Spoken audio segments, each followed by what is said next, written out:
इंदौर में crime branch ने 46 लाख रुपए के डिजिटल अरेस्ट व धोखाधड़ी के मामले में दिल्ली से एक आरोपी को गिरफ्तार करने में सफलता प्राप्त कर ली है।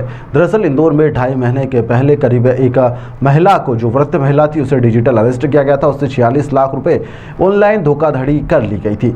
इस मामले में पुलिस ने उस वक्त कार्रवाई करी थी और मदरसा संचालक पिता पुत्र को इस मामले में पहले ही गिरफ्तार किया जा चुका था। वहीं पर अब इंदौर क्राइम ब्रांच के द्वारा इस मामले में दिल्ली से एक और आरोपी को गिरफ्तार कर लिया गया है।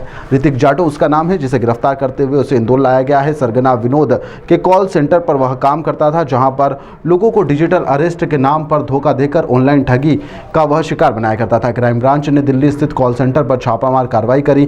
कई computer system, high speed internet connection, diary और सैकड़ों लोगों के नंबर उसमें बरामद किए गए हैं। जांच में यह भी सामने आया कि आरोपियों ने यहां पर कई सिम कार्ड्स का इस्तेमाल किया था और धोखाधड़ी को भी अंजाम देने के बाद में इन सिम कार्ड्स को वह नष्ट कर देते थे। पिछले 3 सालों से यह इन सिम के माध्यम से हजारों लोगों के साथ में धोखाधड़ी कर चुके हैं। इस मामले में क्राइम ब्रांच ने 3000 लोगों के नाम और नंबर भी उन्हें मिले हैं, जो इस धोखाधड़ी के शिकार हो गए हैं या फिर हो भी सकते हैं, जिसके अंदर डीसीपी ने आज आरोपी के साथ में ऑनलाइन ठगी का लाइव डेमोन्स्ट्रेशन भी करवाया और जिसमें आरोपी ने यहां पर लोगों को ठगने का पूरा तरीका भी बताया। ठीक है, तुम्हें मुझसे बात करना है। क्या बात करते हो, बताओ। सर, मैं आपसे राहुल कुमार बात कर रहा हूँ। ये डिपार्टमेंट है pension fund regulatory development authority sir. इस डिपार्टमेंट में आपके नाम से एक फ़ाइल रिसीव्ड हुआ है सर, सीपीएफ का, कंबाइंड परफॉर्मेंस फंड का सर। ये आपकी all over personal individual investment का फाइल होता है, यानी कि जो इन्वेस्टमेंट आप अपने वर्किंग पीरियड से लेकर रिटायरमेंट पीरियड तक इन्वेस्टमेंट करते हो ना, तो ये आपके पर्सनल इन्वेस्टमेंट के बिहाफ पे जनरेट किया जाता है। और ये टोटल अमाउंट जो है आपके ही पर्सनल इन्वेस्टमेंट के बिहाफ पे जनरेट किया जाता है। ये टोटल अमाउंट आपका 3,75,850 का है सर। तो ये कैसे मिलेगा ये पैसा मेरे को? सर, ये आपको क्लेम करवाने के लिए कुछ आपको अपने साइड से नॉर्मल से डॉक्यूमेंट्स कुरियर करना पड़ेगा सर। और वो डॉक्यूमेंट्स कुरियर करने के लिए आपको कुछ आपका एक Aadhaar card, PAN card, 1 cancel cheque, ये डॉक्यूमेंट्स आपको कुरियर करने हैं सर।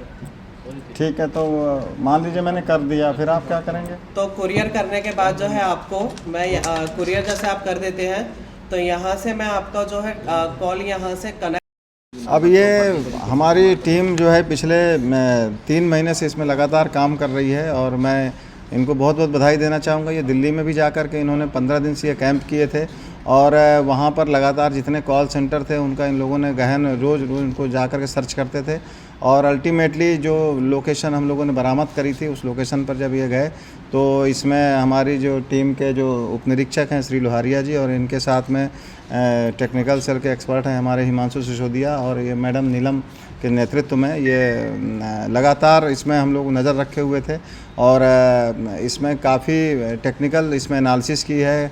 बल्कि इसमें बधाई के पात्र हैं हिमांशु सिसोदिया, जिनके कम से कम 4-5 नोटबुक सिर्फ उस मोबाइल नंबरों के ट्रैकिंग में गए। मैंने खुद देखा है इनकी मेहनत और मैं बहुत खुश हूँ कि यहाँ पे क्राइम ब्रांच में अच्छे टैलेंटेड लोग हैं जिन्होंने इसको मेहनत करके निकाला। संभवतः कॉल सेंटर को अभी तक हम लोगों ने पकड़ा नहीं था, तो ये पहली बार है जो हम लोगों ने कॉल सेंटर को भी पकड़ा है और अब इसमें जो डिजिटल अरेस्ट करने वाली टीम में है उस तक भी हम लोग पहुँच जाएंगे, हमें इसका पूरा भरोसा है। टीम को कोई इनाम देने की डेफिनेटली मैं सीपी सर से गुजारिश करूँगा कि वो अपने स्तर पे इनाम दें और मेरी तरफ से तो मैं इनाम दूँगा।